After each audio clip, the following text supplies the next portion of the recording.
അപ്പോൾ നമ്മുടെ എയ്ത്തിലെ മാത്സിലെ first chapter എന്താണ്? സ്ക്വയേഴ്സ് എന്നാണ് അല്ലേ ചാപ്റ്ററിൻ്റെ പേര്. എന്താണ് സ്ക്വയേഴ്സ്? നമ്മൾ മുന്നേ പഠിച്ചിട്ടുണ്ട് അല്ലേ? ഏതൊരു നമ്പർ തന്നാലും ആ നമ്പറിൻ്റെ സ്ക്വയർ നമുക്ക് എങ്ങനെ കാണാൻ പറ്റുക? ഇപ്പോൾ വൺ എന്നുള്ള നമ്പറിൻ്റെ സ്ക്വയർ നമ്മളെങ്ങനെ കാണുക? വൺ സ്ക്വയർ എന്ന് എഴുതും അല്ലേ? ഇതിനെങ്ങനെ കാണുക? 1 × 1 അല്ലേ? 1 × 1 എത്രയാ? 1. അപ്പോൾ 1 സ്ക്വയർ എന്ന് പറയുന്നത് എത്രയാ? 1 അല്ലേ? 2 സ്ക്വയർ എങ്ങനെ കാണുക? 2 × 2. 2 × 2 എത്രയാ? 4. അപ്പോൾ 2 സ്ക്വയർ എന്ന് പറയുന്നത് എന്താണ്? 4 ആണ് അല്ലേ? അതുപോലെ ഏത് നമ്പർ ഇപ്പോൾ 10 എടുത്താലോ? 10ൻ്റെ സ്ക്വയർ എങ്ങനെ കാണുക? 10 × 10 അല്ലേ? 10 × 10 എത്രയാ? 100 അല്ലേ? അപ്പം ഏത് എക്സ് എന്ന് പറയുന്നത് ഒരു നമ്പറാണ് വിചാരിക്കുക. അതായത് ഏത് നമ്പറും ആവാം. 1 ആവാം, 2 ആവാം, 10 ആവാം, 20 ആവാം, 35 ആവാം, 45 ആവാം, അങ്ങനെ ഏത് നമ്പർ ആവാം. ആ നമ്പറിൻ്റെ സ്ക്വയർ എന്ന് പറഞ്ഞാൽ എന്താ? ആ നമ്പർ തന്നെ 2 തവണ മൾട്ടിപ്ലൈ ചെയ്ത് എഴുതുക അല്ലേ? അപ്പോൾ നമുക്ക് എന്ത് കിട്ടും?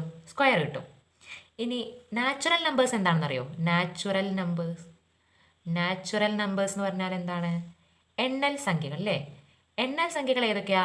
1, 2, 3, 4 എക്സെട്ര പറഞ്ഞാൽ ഇതിങ്ങനെ പോയിക്കൊണ്ടേയിരിക്കും അല്ലേ? ഇതിനൊരു എൻഡിങ് ഉണ്ടോ? ഇല്ല. 10 കഴിഞ്ഞാൽ 11 ആണ്.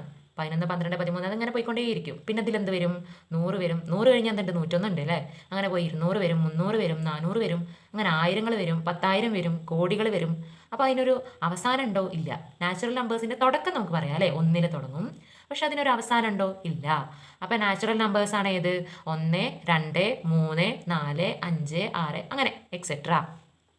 ഇനി പെർഫെക്റ്റ് സ്ക്വയേഴ്സ് നമ്മൾ കേട്ടിട്ടുണ്ട് അല്ലേ? എന്താണ് ഈ പെർഫെക്റ്റ് സ്ക്വയേഴ്സ് എന്ന് പറഞ്ഞാൽ? 1ൻ്റെ സ്ക്വയർ എത്രയാ? 1. 2ൻ്റെ സ്ക്വയർ എത്രയാ? 4. 3ൻ്റെ സ്ക്വയർ എത്രയാ? 9.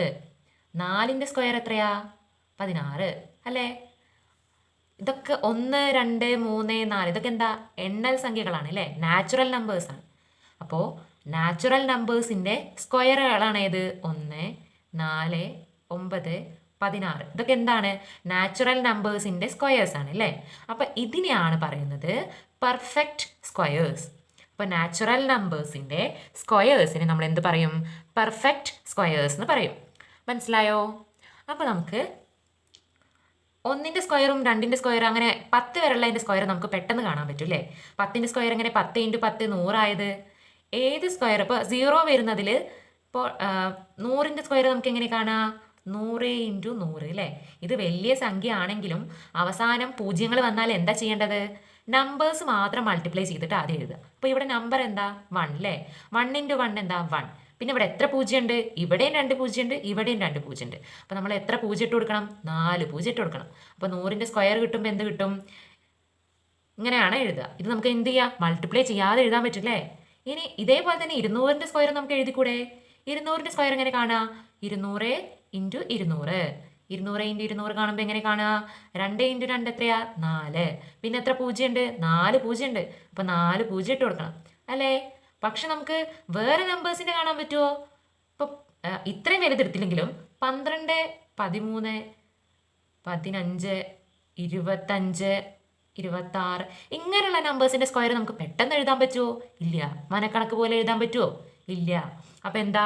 നമുക്ക് ഇങ്ങനെ മൾട്ടിപ്ലൈ ചെയ്ത് നോക്കണം അല്ലേ? 12ൻ്റെ സ്ക്വയർ കാണുന്ന വെച്ചാൽ ഇതേപോലെ മൾട്ടിപ്ലൈ ചെയ്ത് നോക്കണം.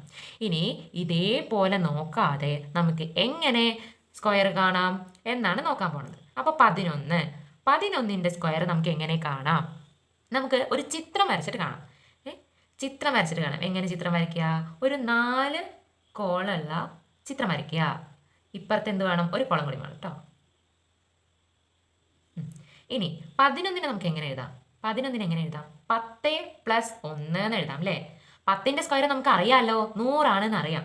അപ്പോൾ 10ൻ്റെ അറിയാം, 1ൻ്റെ അറിയാമല്ലോ. 1ൻ്റെ സ്ക്വയർ എന്താണെന്ന് അറിയാം? 1 എന്നറിയാം. അപ്പോൾ 11ന് നമുക്ക് എങ്ങനെ എഴുതാം? പിരിച്ചെഴുതാം അല്ലേ? 10 + 1 എന്ന് എഴുതാം.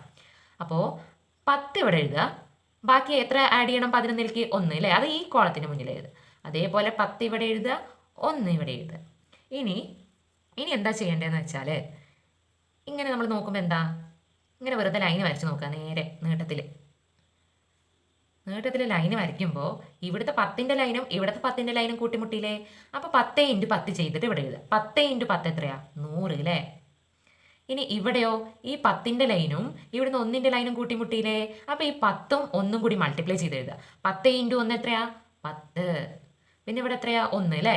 1ന്റെ ലൈനും ഈ 10ന്റെ ലൈനും കൂട്ടിമുട്ടി. അപ്പോൾ 1ന്റെയും 10 കൂടി മൾട്ടിപ്ലൈ ചെയ്ത് എത്ര കിട്ടും? 10.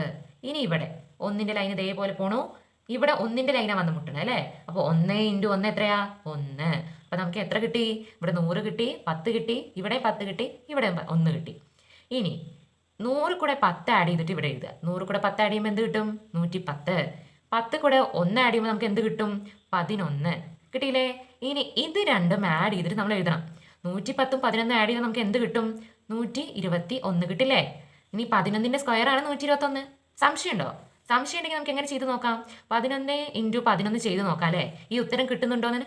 അപ്പോൾ 1 × 1 1, 1 × 1 1, 1 × 1 1, 1 × 1 1. അപ്പോൾ ഇതെങ്ങനെ ആഡ് ചെയ്ത് എഴുതുമ്പോൾ എത്ര കിട്ടുന്നുണ്ട്? 121 കിട്ടുന്നുണ്ട് അല്ലേ? അപ്പോൾ 11ന്റെ സ്ക്വയർ എത്രയാണ്? 121.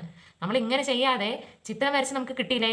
ഇതൊക്കെ എന്താണ്? ഓരോ സെല്ലാണ് കേട്ടോ. അപ്പോൾ ഒരു സെൽ അറേഞ്ച്മെൻറ്റ് വെച്ചിട്ട് നമുക്ക് എന്ത് കിട്ടി? 11ന്റെ സ്ക്വയർ കിട്ടി. ഇതേപോലെ നമുക്ക് 12ന്റെയും 13ന്റെയും ഒക്കെ കണ്ടുപിടിച്ചൂടെ? അത് നമുക്ക് അടുത്ത ക്ലാസ്സിൽ ഡിസ്കസ് ചെയ്യാം. എന്തെങ്കിലും സംശയം ഉണ്ടെങ്കിൽ എല്ലാവരും കമൻറ്റ് ബോക്സിൽ ചോദിക്കണേ.